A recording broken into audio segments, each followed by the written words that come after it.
right, so we're taking a look at Kenny Wayne Shepherd's 1 Foot from the Path. Here's what it looks like when we break it down. We're going to hit the A string open. We're going to do a double stop hammer-on from double 5 on the G and B string with just our middle finger to 6 on the G string. So we have to hold 5 and 5 on the G and B. We're going to pick those two, hammer on the middle finger to the G string, 6. We're then going to stop it by cutting it. Okay, we can cut it with either our right or our left hand or both. So next what we're going to do is we're going to cover 5 on the high E string and 5 on the B string with our index finger. We're going to we're going to strum upward, but just those 2 strings. We're going to strum up, down, and then we're going to do one more up, but we're going to have it muted this time.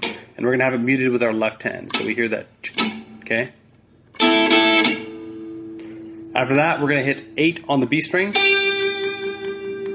We're going to go back to our double 5s here on the B string and high E string and pick upward.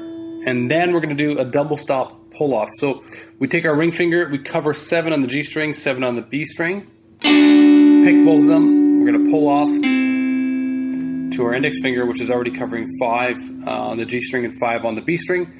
And then we're going to hit 7 on the D string.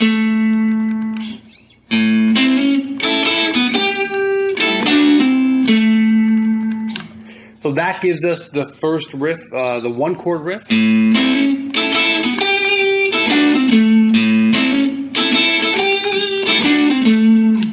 Which we just keep repeating. So what happens next is we go to the 4-chord. In the recording, there's a high guitar and then there's a very low guitar. We're going to do the high guitar, okay, because that's what Kenny Wayne Shepherd does play live. The riff is identical to the one that we just did, except the first note is open D string. So how we're going to do this is we hit the D string open, and then we're going to do our double stop hammer on from 10 to 11. So take your index finger, cover 10 on the G string, 10 on the B string. We're going to pick both those, and then our middle finger is going to hammer on to 11 on the G string. Okay, we do the same thing as before. We take our index finger, bring it down to the high E string and the B string. It's going to be covering 10. We're going to strum up, down, and then another up, which is a mute. And then our ring finger is going to go to 13 on the B string. We're going to go back to double 10 and do an upstroke. Our ring finger is going to go to 12 on the G string and the B string, and we're going to pull off both of those. So we're going to strum both of those, or pick both of those, and pull off to 10 on the G string and 10 on the B string. And then we're going to finish with the D string 12.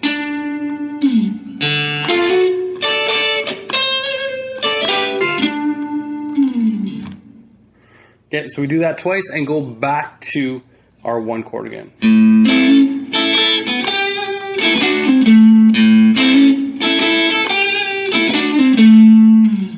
Here's the 5-chord turnaround.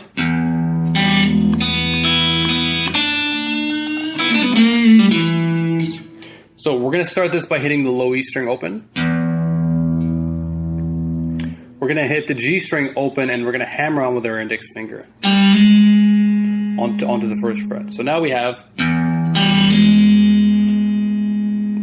going to pick B open, the high E string open, and back to the B string open. Okay. The next part of the riff, we're going to bend the B string 3.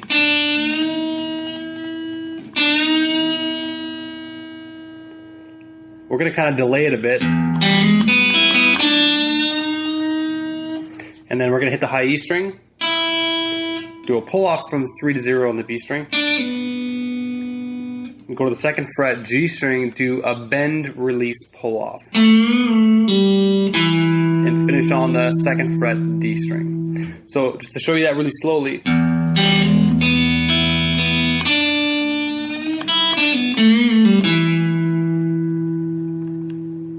Go back to the 4-chord.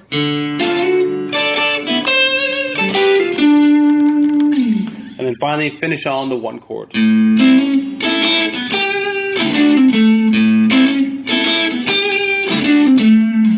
So there is a 5 chord in this riff, but there's no real turnaround. So there's no real turnaround that happens at the end of the 1 chord. It just keeps playing the 1 chord until the progression loops over again. So that is the main part of the song. There's nothing else that really happens aside from the solo. So I've already started working on the solo. We'll get to that next week. Thanks for watching the video, guys. I hope it was helpful. Don't forget to subscribe to my channel. Also, don't forget to like the video. And if you do have any comments that you want to say, put it down in the comment section. If you have any requests for songs, or if there's something that was unclear in the video, don't forget to mention it. Okay, thanks a lot. We'll see you next time.